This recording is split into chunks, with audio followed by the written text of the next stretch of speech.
Hi everyone, my name is Ian Driver. I'm the Interim General Manager here at the Performing Arts Centre, and I'm thrilled to be joined here by Gibney Company and the artists who've been working with us today.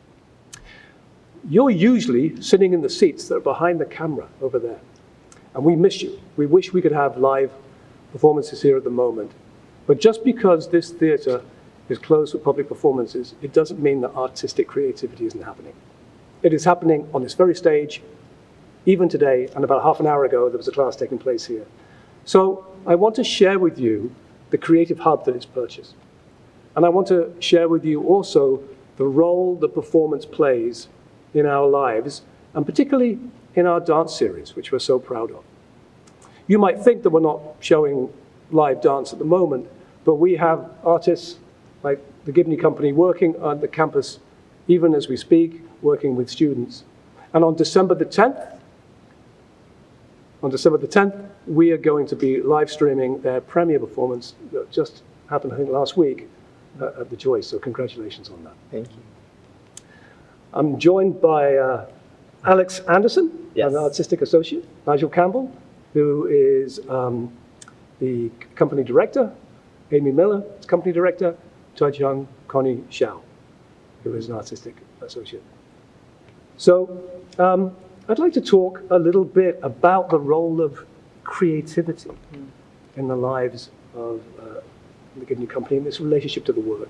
I've heard an awful lot about the Gibney Company. I have dance interns in my office who talk about your work all the time. So I'd like to start, maybe we can talk, and maybe I'll start with you, Amy. Maybe you can begin by saying a little bit about the evolution of the Gibney Company in the last couple of years, and what led up to the wonderful performance that I saw last week, and we're going to be sharing in just a couple of weeks. Thanks, Ian. Pleasure to be here with you all. I think I'll start by just a brief overview that Gibney organization started 30 years ago as the vision of Gina Gibney, the founder, CEO, and artistic director. It started as a dance company, as her choreographic vehicle. And then over the last 30 years, it has expanded into an institution with, at the heart of it, continued to be a resident dance company. And as the organization grew with studios and real estate and programming over the last maybe 7 or 8 years in particular, there was a moment about 6 years ago where Gina wanted to put more of her heart and more resources back into the company as well, to have that grow and expand alongside the larger organization and initiatives. And so at this point, we are very proud and very grateful to have a full-time dance company in New York City with 52-week contracts and paid benefits, and paid vacations for, at this point, 13 artists and an expanding team at the heart of this larger institution. And it's all really based on an idea of making opportunities for ourselves as we make opportunities for other folks as well. And so a lot of interconnected artists and social workers and activists are part of this growing team. Brilliant. 52 weeks in the year, so great. And there's a commitment to the emotional and kind of professional support of the artist. Nigel, I wonder if you could tell us a little bit about what I saw at the Joyce. There were international choreographers, the 3 pieces. Maybe you could spend a little time talking about the evolution of those pieces and the guest artists you brought in and your own work within it. Yes, absolutely. Well, we are so thrilled to have debuted this new expanded version of the company at the Joyce. We, 2 years ago, received the news that we were getting this incredible expansion grant. And really our mission from that moment on was to build a really incredible contemporary dance company and a hub for contemporary dance in New York City. I'm from New York City, so it was important for me. This was Gina's vision. Amy, we work together every day, but as a New Yorker, as a native New Yorker, I love the idea that we can have this in New York City, that we can share this with our community. And so immediately when we had the opportunity for this expansion, we sat down together, myself, Amy, and Gina, and we said, what do we envision? What do we dream of? And so often in the dance community, we're operating with a mindset of scarcity. And, oh, I can't do this because this is too expensive, and I can't do that. And if we cut corners here, we might be able to do that. And so we were able to sit down for once and say, what in our wildest dreams would we imagine? And let's go after that. And what kind of statement do we want to make at this debut? Who do we want to tell the world we are? And that started the search for who would be the artists that we would curate to create for the company. Now, one decision that we made immediately was that we wanted to come out of the gate with 3 world premieres, which was a huge risk because we didn't know if any of them would be good, So it would have been a safer option to go with repertory that was established, that people knew, that had name recognition. But we wanted to establish this sense of risk-taking and creativity and generating together. And as that is a staple of who we are. This grant also allowed us for the first time to work with international creators. And so rather than, again, going with names that we've heard a lot on the European scene, we decided to bring in Alan Lucien Oyen, who is quite prolific and quite famous in Europe, but had never had his work premiered in New York. And so we, through the company, are creating a platform to introduce makers to our community. And in the same way, we thought it can't just be the world-renowned choreographers. We want to establish that from the beginning, we have a commitment to rising voices in the field as well. And that's where Rena Butler came in. And Rena is a graduate of Purchase. I was going to say that. Yes, yeah, she yeah, is. absolutely. And she is our inaugural choreographic associate. And she made her Joyce debut as a choreographer at our premiere. And that, really just showcased our commitment to supporting her, uplifting her, creating a platform for a voice that we feel has the potential to really be a strong voice in our community. And rounding out the program is Tony winner Sonia Taya, who is the choreographer of Moulin Rouge, the musical. And this was, while an exciting choice, it was also a choice that maybe people didn't expect from a contemporary dance company in the aesthetic that we're in. And another way for us to show our versatility and showcase that we can do it all. And I think that Sonia made an incredible, passionate, driving work with live music from the Banksons that was composed specifically for this piece. And you just left feeling so uplifted and hopeful and with the courage to move forward. So I think the 3 of them together, mixed with all of the artistry that the artistic associates poured into the work, because all of this work was collaborative, right? So you're seeing their voices inside of this as well. So it's not just a piece and it's not just a show, but it's a community that was created together through a global pandemic. We worked together in isolation for a year and a half building this show. And it really was a healing process. I don't think I would have made it through the pandemic without these people and this process and this work. And so to finally be able to share it with the community was cathartic and beautiful. And I think that's part of the passion that people felt when they were watching it. It's really great. I love the sound of the feeling of collaboration. And actually, things are happening in a kind of horizontal way, right? Mm-hmm. Everybody's working together.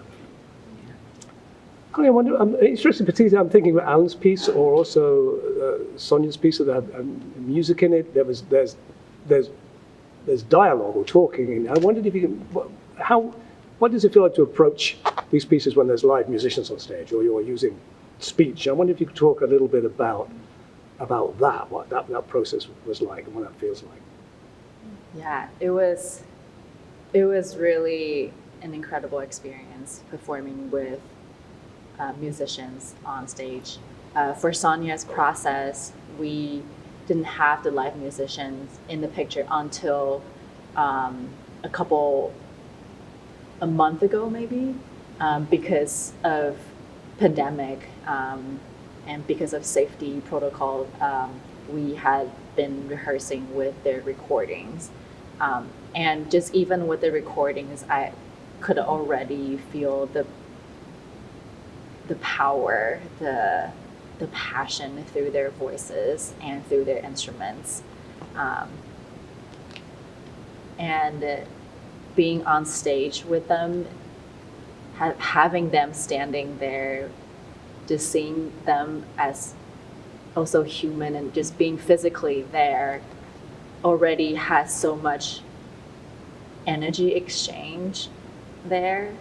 And that I think it's just a very a transformative experience to perform with them. All these different layers of energy going in and out on stage, and seeing not just dancers but musicians, singers, doing their thing and practicing their crafts and witnessing and being in the motion of collaboration and all these different energy exchange is just it's just the most beautiful thing. And for Alan's, I actually don't have a speaking role, but I like to think that I was speaking through my body. The sections, the section that I was in, this duet that I made with my colleague Jacob Tillman, and that section was actually called Words, when none of the spoken words that happened. And the movements were actually created through these dialogues in a film. So I like to think about that, all those gestures and my intention, and through my body language, I'm actually speaking. It's terrific. That was actually the first time when I saw it. I'd been in the theatre since before the pandemic. So if you're talking about the energy, that it was palpable between the dancers and the audience. You feel it even more acutely when you haven't been in a theatre like that. Alex, you were in Rena's piece, Yes. Is that right? So, and tell me, am I right in saying there were two sets of dancers for those pieces? Yes, there were two separate casts, mostly determined based off of proportions, and yeah, those are two separate worlds as well. We were in the studio, we were creating, and we were creating similar material, but also Rena gave us agency to also find ourselves within our groups, and so what came of it were two of the same but two very different pieces, which was exciting for me to also pull from the other cast to see what I could learn and what they could take. This sort of sharing, this dialogue that was sort of was spoken in the space but sort of unspoken when we watch each other. I felt this sense of drive, especially leading up to the Joyce, as we started to get closer to the shows, really solidifying what we were going to share, and all that was going to come with it. It was quite exhilarating to be on stage and to feel that first moment with the tableau. Marla and I share the same track, and that first image that you see is just two hands supporting the feet, and we're towering over. It's the first thing that you see of the work, and it's a testament also to the resilience I feel that lives within the work, the sort of underlayer of it, to start from a really vulnerable position, a really vulnerable space, but really showing that strength as if it doesn't really bother you, but we all know. Multi-layered, very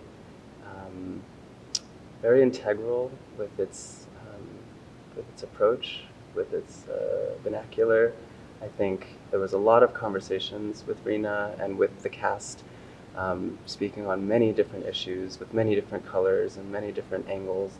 And so, yeah, it became a very visceral experience.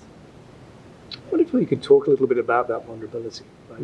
We're coming through the pandemic. We've spoken about the need to support artists, you know, professionally and emotional. And I think that's something that, I'm right in saying, Gibney Company put a lot of thought into that. I wonder if you could speak to a little bit about that. Well, you know, I'm thinking of Alan's piece, for instance. You're having to perform that. You're having to prep it and rehearse it. Yeah. But it's actually, it packs an emotional punch. And I'm wondering, how do you handle that? What is the relationship between your lives, your professional lives, and that work, and maybe even the context that you're performing in? Oh my God, who wants this? Ooh, that's a great question. I mean, I have a whole monologue, and it goes there. It's So- deep. it goes right there every time. Because actually, I'm curious about our audience who might be watching it. But you know, that's the first piece in the evening, and I'm just wondering about. It struck me watching it, and it struck me thinking about even what you were saying about vulnerability. Yeah, it's such an interesting thing, and I think it's something that a lot of people have commented on about the rawness and the vulnerability of the storytelling.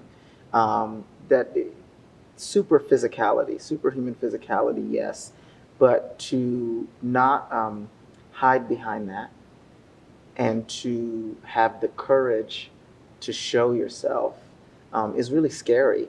But it's, you know, like being moved and stirring something inside of people is on the other side of your fear of being seen. And as artists, my best friend Shiau always says, as artists, we have to wear all of our emotions on the top layer of our skin so that they're available to us whenever we need them.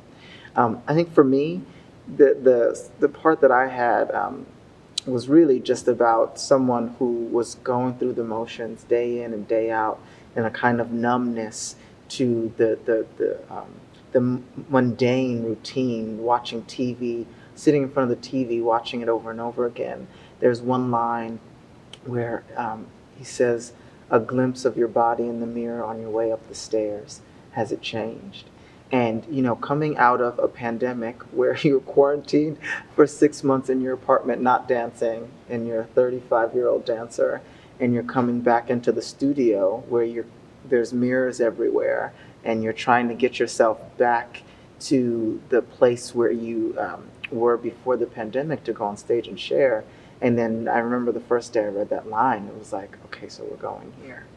And oddly enough, it validated my experience, and it turned something that I viewed as a flaw, or something that I viewed as a point of insecurity, and turned it into beautiful art, and showed me that my experience had value, and I think spoke to a lot of people's experience in general, but certainly coming out of the pandemic.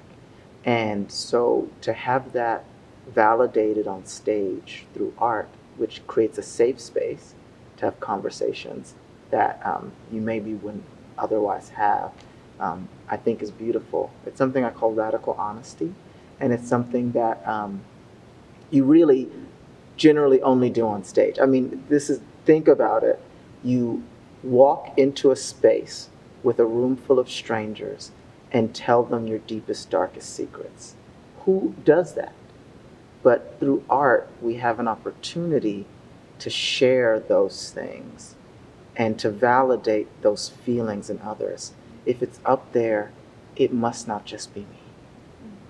And now I have a sense of community because I know that other people are going through the same struggles that I'm going through.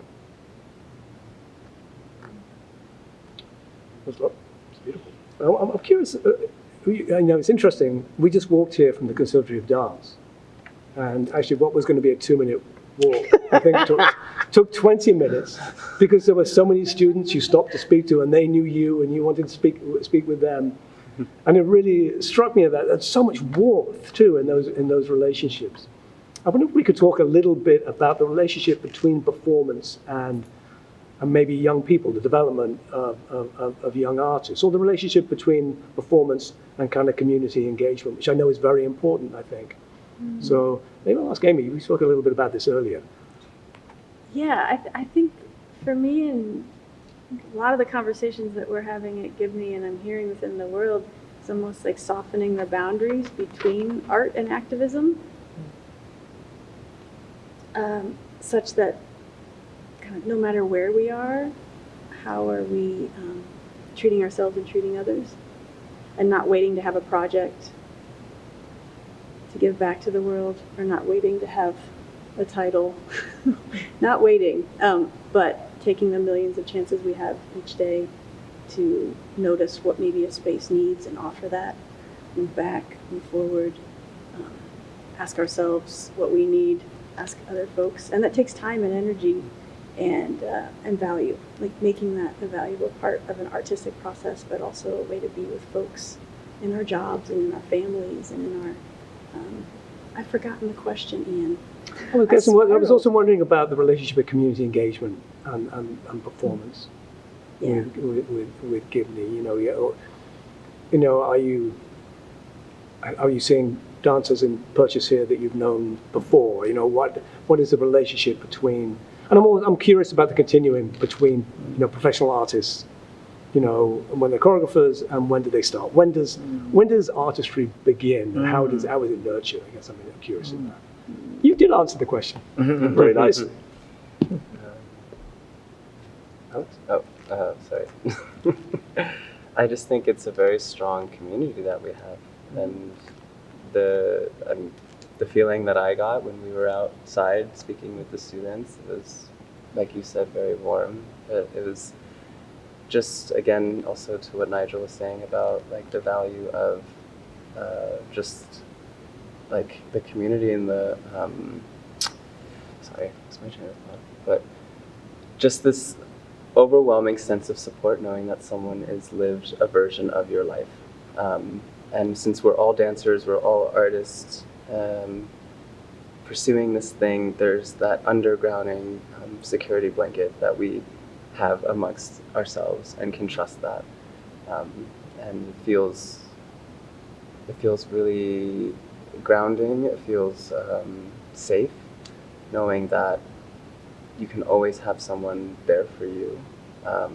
When it comes to just that engagement outside, I was like, wow, there are so many people who are influenced by the work that we do and really care about it in such a deep level that they're willing to step outside of maybe their comfort zone to then say something that maybe they wouldn't have had the courage to say before, because it reached them at that level and they were able to find safety in your story to say, hey, I've seen you, I see myself, thank you so much.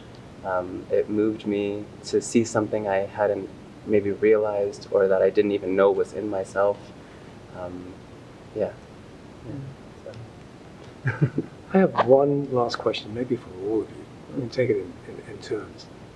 If we're going to be streaming the performance on the 10th, we're watching it through our computers, or we're sitting in those seats and watching it on this stage, what would be one thing you think you would want us to kind of bring to it or notice it, or what was one thing you think from all the pieces, or one piece that you think you might want us to kind of just keep in mind? What I hope people see, what I want people to take away, is the multifacetedness of our humanity and how that's reflected through our art. Everybody's story is different, and everybody's storytelling is different. And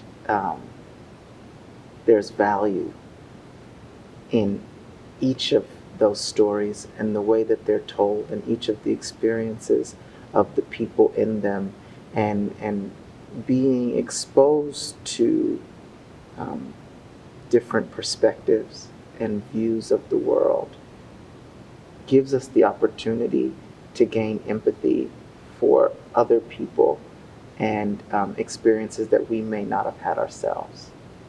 And so what we're watching is not three pieces, but they're three people's expression of their humanity through their art on stage. And what does it say about who they are? And what does it mean, the way each individual artist interprets and delivers that storytelling? And what does that say about who they are? And how do you receive it? And then how do you have a conversation with the person next to you and hear about how they received it, which might be completely different than you? And how do we find a point of connection to each other through our different experiences? Great. Yeah. Okay, well, thank you so much for your time. I look forward to sharing. I look forward to see what happens next for Gibney Company. And maybe next time I won't be sitting here. I'll be sitting there. Hopefully. And you'll be performing on here. So We would love that. thank you so much. Thank Thank you, you. everybody.